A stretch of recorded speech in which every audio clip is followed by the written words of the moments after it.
नमस्कार बंधुगण, आपण को स्वागत करुच्ची आम चैनल किचन जंगल बाय कोटी को। आज आमे बनैबा एग नूडल्स। तो चलंतु आमे बनैबा। जदि चैनल नुआ अछन निश्चित भाव लाइक शेयर सब्सक्राइब करंतु एवं कमेंट करने को जमा भूलिबेन। मुझे बर्तमान किछि गाजर टमाटो पियाज को स्लाइस करी काटी देछि, दीटा अंडा रखी एवं नूडल्स। तो प्रथमे आमे पियाज को तेल रे भाजी नबा, भल भाव भाजी नबा ताकू।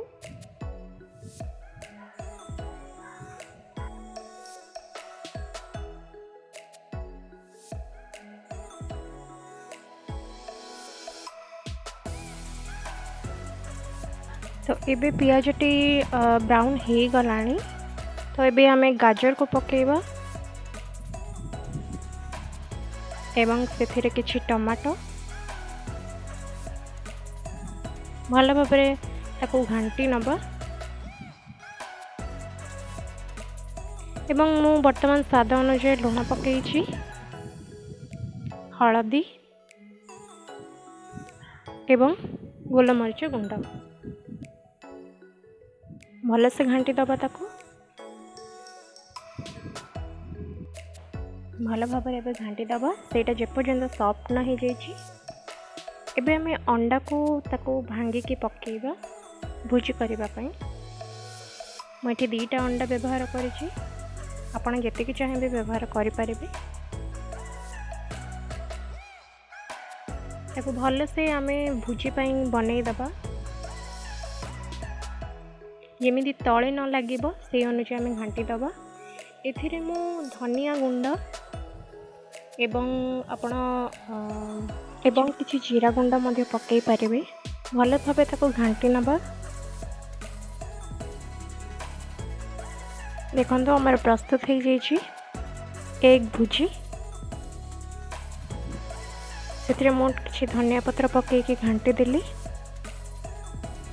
देखंतु बहुत सुंदर भाव हमर प्रस्तुत हो जाइछि। देखंतु एबे तो गोटे जगह रे हमें काढी नबा। एबे आउ गोटे कड़ाई रे आमे किछि तेल पकेबा, सोरिष तेल। मु एठी गुड लाइफ रो सोरिष तेल व्यवहार करूछि, आपण जे कोनोसी व्यवहार करि परिबे। तेलटा गरम हो गला परे किछि समय गरम होबा पई छाड़ दबा। गरम हो गला परे आमे किछि पियाज पकेई नबा।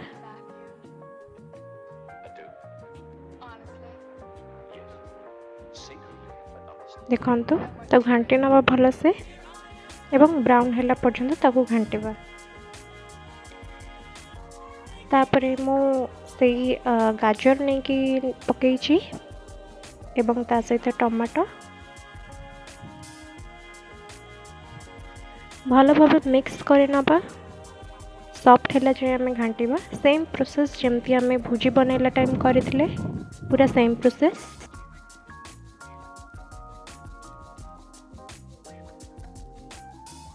बैकग्राउंड नॉइज को निश्चित भाव अवॉइड करंतु। बहुत पवन ये होउछि, सेतिपई एमती पवन आसुछि, ते नॉइज आसुछि। देखंतु एबे हमर सॉफ्ट हो गलानी। एबे आमे स्वाद अनुसार लुण किछि पकेइबा।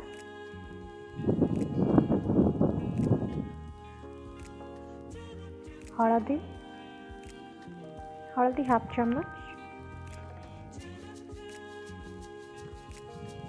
एवं किछि गोलमरीच गुंड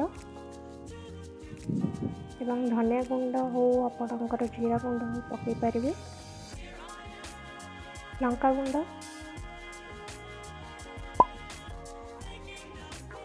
भल भाव ताकू घांटी नबा।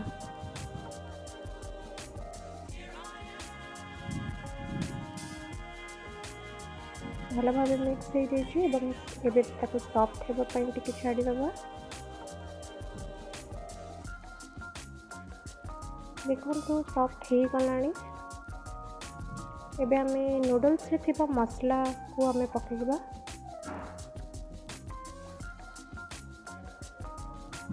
मोटी 4-5 नूडल्स यूज करूछि, तो सेति मो 3-4टा मसला गुंड पकाउछि तार। भल भाबे घांटी नबा। देखो सॉफ्ट हो गलानी। एबे आमे टमाटो सॉस मुझे किसान tomato sauce fresh tomato sauce ये यूज करुँची आप जेकोसी टमाटो सॉस यूज करें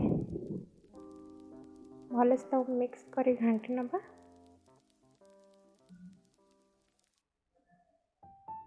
एवं आम जो बनई भुजी ताको आमे पकई नवा एवं मिक्स कर नवा देखो तो बहुत सुंदर भाव मिक्स हो जाइए।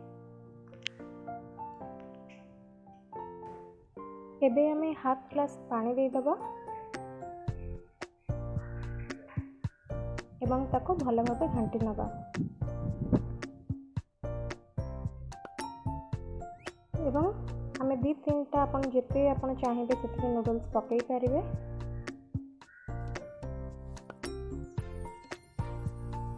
ताको आमे 3 ରୁ 4 मिनट छाड़ी दबा सॉफ्ट होला पर्यंत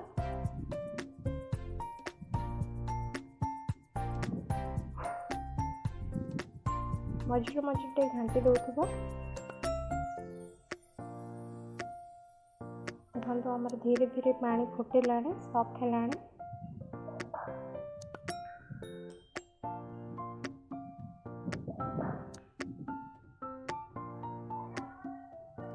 किसी समय पर सेटा पूरा सॉफ्ट हो जाए मझे मझे घाटी दबा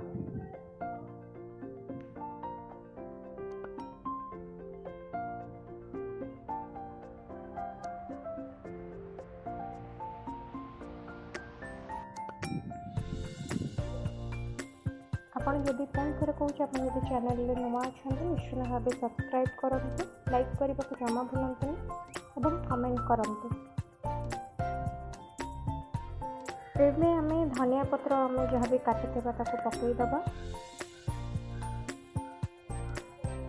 स्पेशली भाव आप एग नूडल्स कर घरे खातु निश्चित भाव बहुत भल लगे और रेसिपीटा केमती लगुच निश्चित भाव कमेंट बॉक्स रे जणा को भूलि